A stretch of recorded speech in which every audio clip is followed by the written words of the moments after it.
Well, what do we need to clear all the bad juju out today? We need to offer a ritual sacrifice, small animal. I don't know. Need to try something. I don't want another day like yesterday. Oh, really?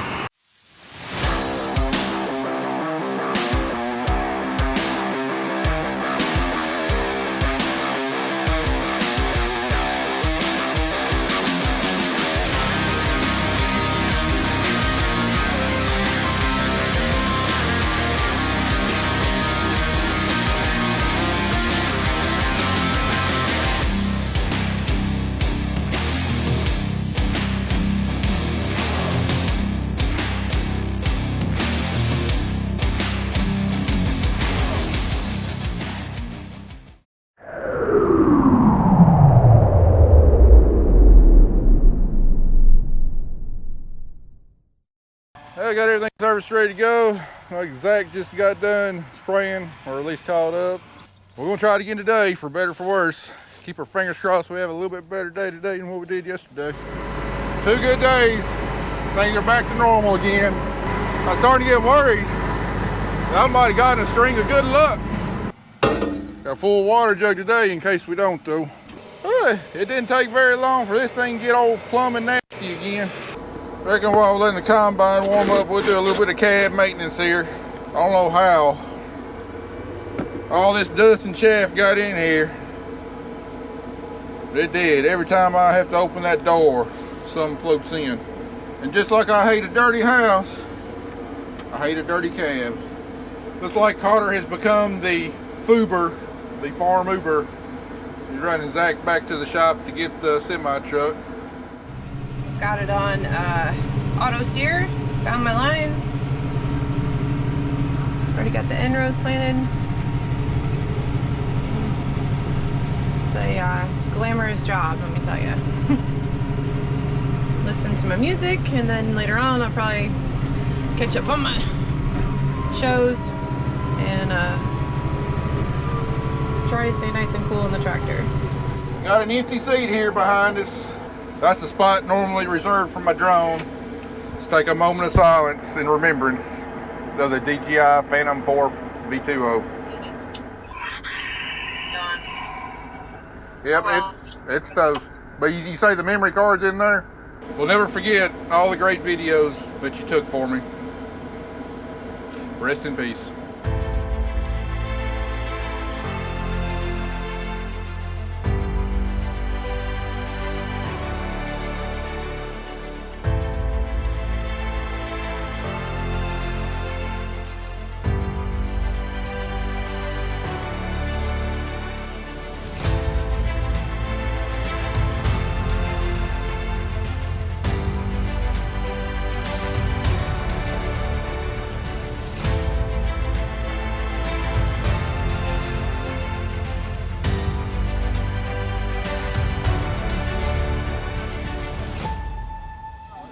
Hey Annie, how's it going?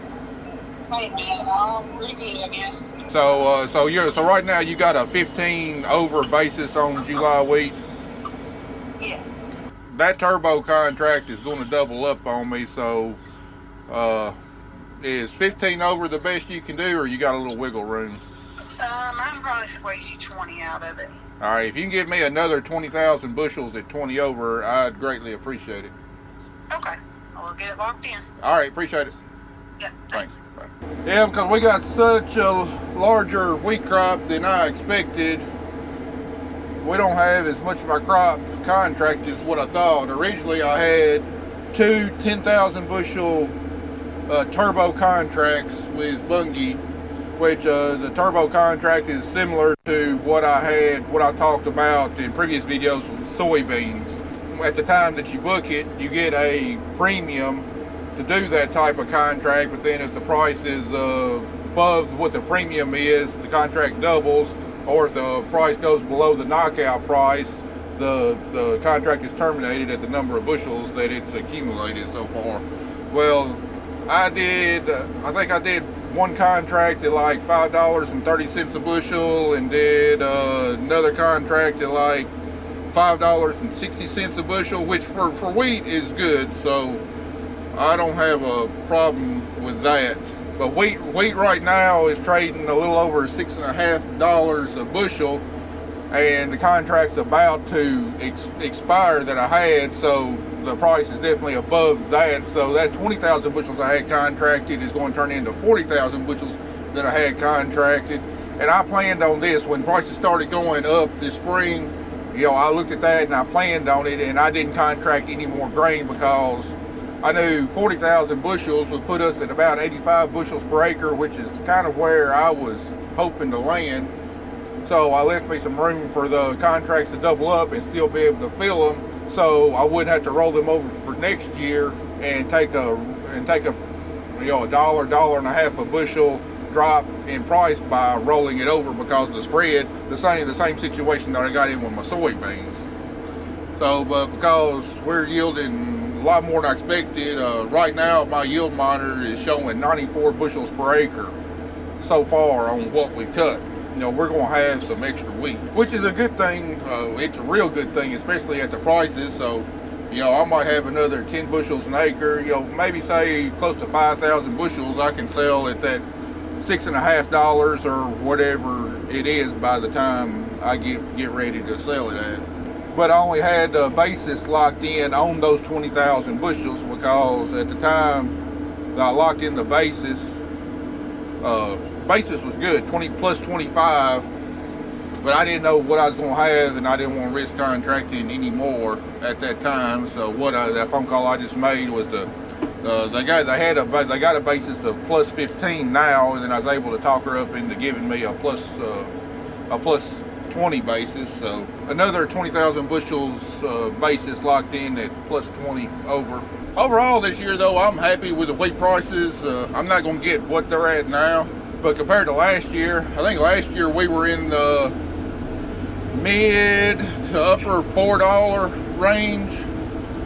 So it's going to be considerably better than last year price-wise, and you take into account the lot larger yield. We're going to be doing real good on wheat this year, thank goodness. Last year I think we came in with an average yield of around 72 or 73 bushels an acre, which was only just a hair better than the previous year. Like I said, the last 3 years we haven't had really great wheat yields. The 2018 crop year, the year that was featured on the American Farm, it was okay by our standards at that time. It wasn't great. It was a down wheat year, but I think we came in with somewhere around the upper 70s on yield. But I mean, we were used to yielding in the low to mid 80s. I think one year we had an average yield of right there around 90. This is definitely the best wheat crop in the last 4 years. It's got the potential of being the best wheat crop we've ever had. But all we've been working on so far is early planted wheat. You know, our later planted wheat, I mean, it might not yield quite as good. It might start bringing the average down a little bit. We just don't know yet. This is probably one of the worst fields I've done so far, just because it's so small and it's literally right up against everything. So this is maybe like someone's backyard that I'm planting. And to turn around and do all that stuff is a lot of fun. It's a lot of look left, look right, don't hit a tree, and then by the end of the day you got a crick in your neck. So welcome to patch farming. Well, last night I did a whole bunch of research on drones. I know I said yesterday that that's going to be the last Phantom model that I own, but I'm not so sure now. There's several other drones that caught my eye that I would like to use. I'd like to go to a Mavic series for the simple fact that the portability on them is so much better. They fold up into a small size. They don't take up a lot of room in my cab, which would be very important to me. However, the Mavic 2 Pro will not shoot 4K video at 60 frames per second, which all my drone video is shot at 60 frames per second. So I have the option of doing slow motion with it, because I do all of my rendering at 30 frames per second. So if you shoot at 60 frames per second, it gives you half speed on your drone shots and your videos, which I really like the look of it when I'm trying to do something maybe a little bit more artistic. but the Mavic 2 Pro does not do 4K at 60 frames per second. And in order to do 60 frames per second, I'd have to step down to 2.7K or 1080 to be able to do that, which would lower the resolution and thus the quality. I found the DJI Air 2S. It's a new model, and it's a small drone, and it shoots everything that I want to. It's real small, compact, but it does 4K at 60 frames per second with no problem. Got 150 megabits per second bit rate. And then I saw, instead of using the DJI Go 4 app to fly with like the other drones use, it uses, I think, the DJI Fly app, which is basically a stripped down version. And that drone is not supported by Drone Deploy. So even though it'd be perfect for my videos and everything that I do, I couldn't use it for mapping, which is a very big part of what I use drone for. And the only drone that offers everything that I need is the Phantom 4 V2O, which is what I had. Even though I was really wanting to step down to something that's a lot more compact, I don't think I'll be able to. I'm probably going to have to go back with a Phantom 4. And in case you were wondering, the dealer I use is Farm Space, located in Friendship, Tennessee. If you need a drone, especially if you're in this area, I highly recommend them. The service that they offer is just phenomenal. And if you're going to use a drone, you're going to need service at some point, whether it's software problems or firmware upgrades, you know, or repairs, anything like that. They offer all those services, and I highly recommend them. I don't know how I'd be able to run a drone without utilizing them. It's going to be a slow go on this half of the farm. This hadn't ever been in crop until a couple of years ago. A lot of organic matter and fertility, at least a lot of down wheat, plus the farm is real rough too. Large wheat's really showing up in the yields too. The yields have dropped off considerably compared to where all the wheat was standing good. A lot of times that's what we see when wheat gets lodged. It all depends on the timing. If it gets lodged early, it can really hurt yields because it kind of pinches off the stalk and the flow of nutrients to the head and stuff. This happened about midways through the grain filling process, and I mean this wheat just wasn't blown over like we've seen in other places. I mean, it was lodged like almost flat on the ground. I'm having to scrape the draper header here on the ground to be able to pick it up. Really using a lot of fuel too, because we're having to take in this whole plant material, using a lot of power. Not to mention only able to go 1.5–2 miles an hour. I'm just hoping we can get done with this farm today. I went and got my GPS lines done. When you get to a new farm and there aren't lines from the year or a couple years saved before, you have to make your own. So what I do is I go down the tree line and you hit mark A, drive a really long time, and then you hit mark B. It'll give you your GPS lines that you need for the field. As you can see, it's saved in the awesome little computer, and then when you need to come back over here and plant or spray or do whatever, you can bring them back up and use those exact same lines. So, and Carter was taking a nap. He can't turn that tractor off because we're actually having starter problems, and if he does, then it dies, and I'm pretty sure Matt doesn't want to have to jump that off after the morning or afternoon he's had. Oh, this is getting old. We're about done with this little field. Then we got that one right there across the little ditch. It's almost as bad. Then we got another small one over there. Painfully slow trying to get all this down wheat. And I can't be pushing my combine too hard. Heat in the day, it's wanting to run pretty warm again. You know, I hate to admit it. I spoke in previous videos, I'm against tillage in any form unless it's just absolutely necessary. I want to plow this farm up next year or two. It is just way too rough. See, this part of the farm, like I said, was It'd been in cattle for as long as I can remember, as long as I've been alive. And it is just, it's rough. It needs to be smoothed out. It needs to be leveled out some. Even if this wheat was standing all straight up, it'd still be pretty slow going here, as rough as it is. It's not washes or anything. It's just like this ledge right here that we're going up over. It's real hilly, a lot of contours, and just it needs a good plowing to kind of level it up and smooth out the ridges a little bit. I really hate to do it though, because I mean it's going to destroy a lot of soil structure and organic matter that this farm has built up over the years. But it's really hard on my equipment trying to go across it. Rosa Parks Party Bus. What? What are you talking about? Never mind. I swear, the things that go through that kid's head come out of his mouth sometimes. I have no clue. Finally, a little clean stretch of standing wheat. Bump it on up to 3.2 miles an hour for about 100 feet. Have you recorded anything good yet today, Carter? Not really. I think America wants to hear about what deep thoughts are going through your head. Nothing really, I'm just sitting here. Here's where they stacked hay at on the other part of the farm. As you can tell, we got a big mess right here. This is going to take a while. I just hope I can get it without choking my combine up. Well, everybody, look who come visiting me this afternoon. Say hi to everybody. Hi.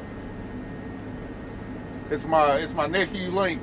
He always likes to come out and ride with me when he gets a chance. I'm pretty sure after he rides with me, he'll probably hit up riding with Carter, riding with Zach. He might even hit up Aunt Kelly too. He likes to make the rounds. And we're just about done with this farm and the lay down wheat. Got a little bit over there, then another neck that wraps all the way around. Hopefully here in about another hour though, we'll be done. So Carter, what are you gonna cook for supper tonight? We're probably gonna go to Humboldt for Jackson because we're gonna get close. We're gonna go get something to eat. How are we gonna be close to Jackson or Humboldt? We're like a mile away from the house. I can drive. I drove the service truck today. Yeah, Link says you don't have your driver's license. I don't think the Popo like that too much. He downloaded the Uber Eats app. Don't you have to have a credit card for that to work? His very sweet aunt gave him a $50 Uber Eats gift card. Ooh, Carter buying supper tonight. So Carter, tell me what we're gonna have. Chick-fil-A. Nah, you can do better than that. If you let me drop the combine, we're gonna do it 5 guys. If I let you drive the combine, you're gonna buy 5 guys. But you have to let me do at least all of Mr. Roy's. You have to let me do all of this field. This field that we're in now? Oh, the other one beside his house. The whole field for 5 guys? I don't know. I don't think that's a very good deal. You might have to get like 3 nights worth of 5 guys to do that. I'm talking about the one beside his house, the small one. That's not a lot. That field's 29 acres. That's a lot. Yeah, that's what you have to pay for me to get top guys. Just want to show everybody how bumpy this farm is. The fact that I have to wear a seatbelt at 3.5 miles an hour if the GoPro doesn't come off.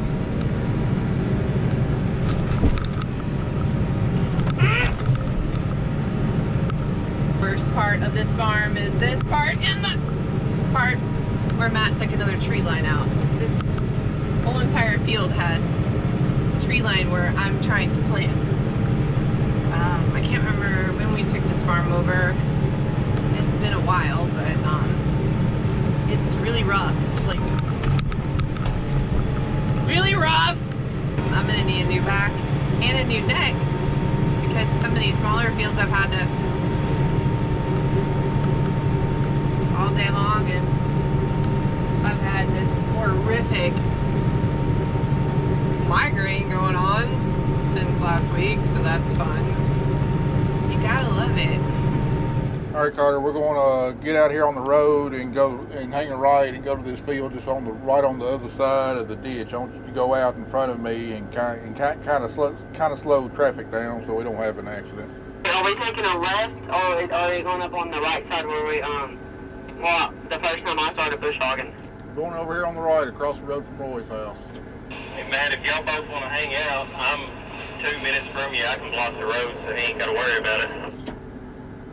All right, we'll wait on you.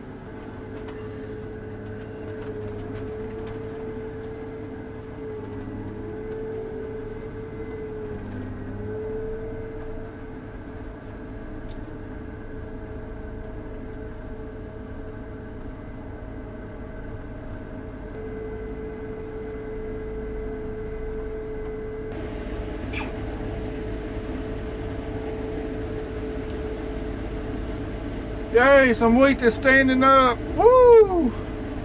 Man, I'm glad to see this. Uh-oh, we have problems, and I think we got big problems. I think I sheared something on the back of the rotor, but it's not turning. I see it jam fast, that's for sure. And it looks like we got a little bit of smoke there.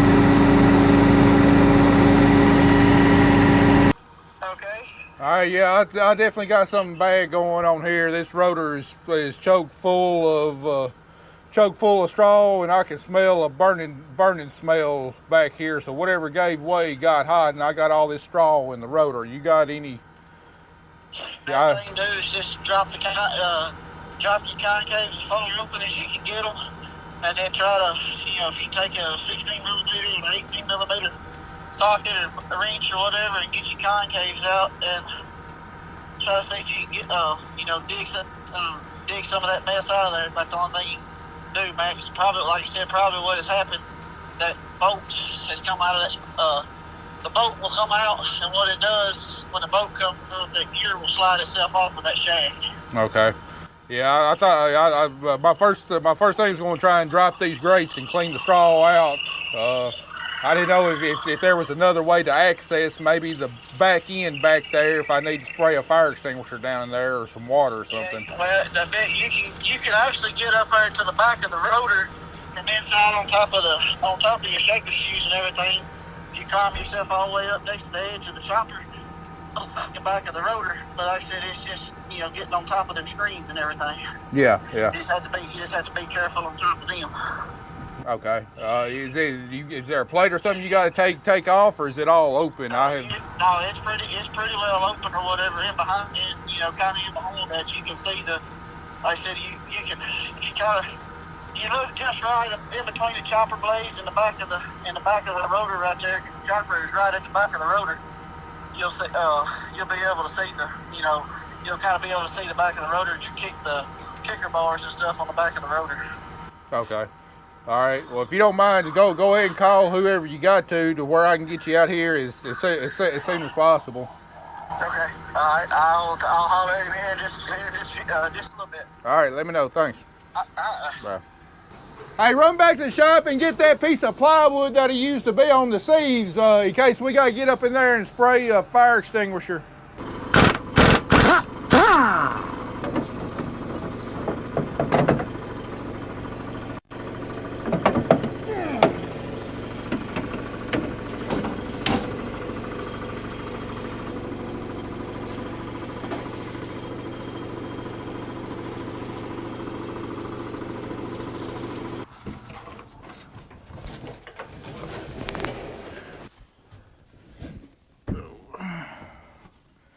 Be nice if they put a little step ladder back here for us old folks. And maybe a couple pull handles. Anyway, what we're looking at is that right there. That's the back of what drives the rotor. I can get my head up in there and see. So I'll review the footage here. Stuck my camera up in there. Yep. It's definitely a problem on the back of the rotor. Something is stripped out or broke. I'm not sure what though. But that's what was burning, a little bit of chaff up there around that shaft that got hot. Jacob said it's some kind of gear or something, held on by a bolt. The bolt can break and the gear can slide off. I don't know, I ain't never seen it, the back of the rotor, so I don't exactly know what he's talking about. I know if it's my old combine, we'd have this rotor out and have the problem fixed in an hour. This one can't do that because because of the way the cab sits, you gotta have an extension for the forklift to be able to reach it. And I ain't got it. That's gonna be all we can do today, except get this thing back to the shop. Take their header off and try and unplug the feeder. Well, just when I thought we were gonna have some boring wheat harvest videos. You know better. Wait, hold on, we need to get that plywood out first. Well, last load of the day. My riding buddy showed up though a couple hours ago. He's been hanging out. Now we're waiting on Carter. He's gonna get us loaded up and we're gonna go home. Well, we still ain't got the feeder unstopped. We're gonna head back to the shop. I got an idea. Hopefully get a little extra torque on that feeder. Get all the straw out of it. And then I guess that's probably gonna be all we're gonna do to it today. I talked to the mechanic. And it's one or two things. It's either something on the back of the rotor or the splines on the gearbox are stripped out. If it's on the back of the rotor's going to have to come out. But if it's the splines on the gearbox, then the gearbox is going to have to come out. So we don't want to get started on taking the rotor out only to find out that the gearbox has got to come out. He said he'd be out here hopefully by about mid-morning tomorrow. And once he can get up there and take a look at it, he'll have a lot better idea of exactly what we need to do on it. So if it's my old combine, I know exactly what we need to do and how to fix it. And can probably have it done in about 2 hours. The rotor. It was a lot easier taking that rotor out. We did it many a time. All right, my plan involves using a winch. Get a little bit more oomph on getting this feeder unplugged. Back up some, Carter. Back up a little.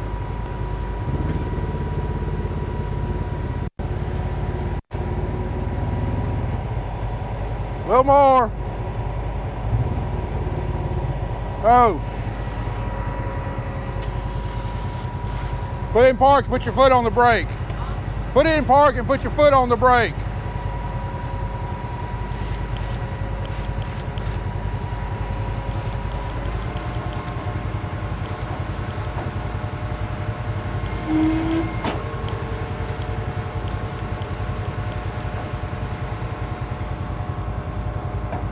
Try it again.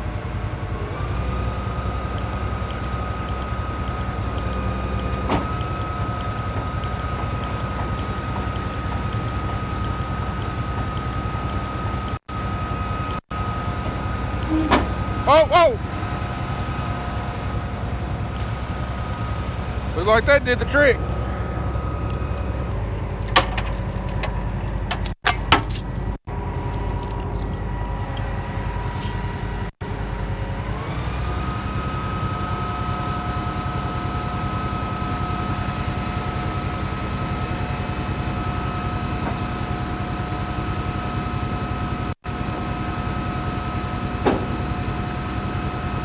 I've had it for one day. My day's not even over yet. Captain's shotgun blew apart 5 rounds in practice. Ooh. Well, head on home, take care of business. And we can't do much more today. Jacob said hopefully he'll be over here by mid-morning tomorrow. He's got a planner he got to stop and look at first thing in the morning, and he'll be directly over here afterwards. Eat our Wheaties in the morning for breakfast. You better drink your Gatorade, because we're probably gonna lose a few pounds worth of sweat tomorrow. I don't know what all's going to be done, but it's not gonna be fun.